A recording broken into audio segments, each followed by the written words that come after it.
This is Farm Journal's Margie Fisher. I'm with Brad Beutke, one of our presenters here at the Corn College. Brad, you're going to be presenting on the importance of yield maps for the foundation for higher yields. What do farmers need to keep top of mind when they're thinking about what they're doing with their yield map?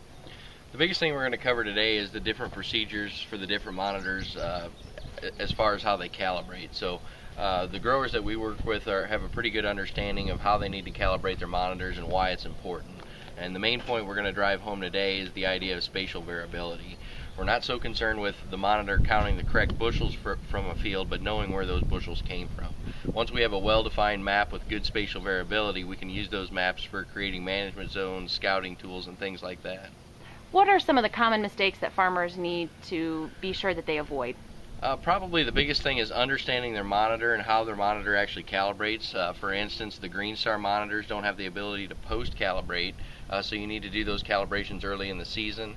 And then understanding with like the Ag Leader and Case monitors, the idea of doing multiple calibration loads at different flows to train that flow sensor to create a better map. And how often should farmers be spending time making sure their yield monitor is calibrated? Well, it depends on the monitor itself. With the Green Star type setup where it doesn't post-calibrate, they need to be a little bit more on top of keeping that calibration in tune with moisture, test weight, and variety changes throughout the harvest.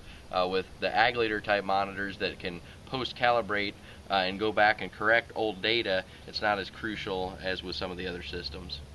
You talk about that the well-calibrated yield map can be a foundation for fine-tuning management. How have you seen growers who've invested the time to make sure their yield monitor is functioning properly be able to use their yield maps year to year?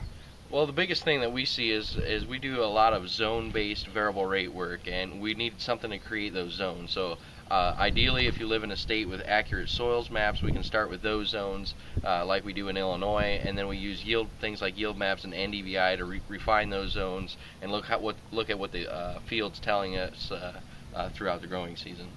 Thank you, Brad.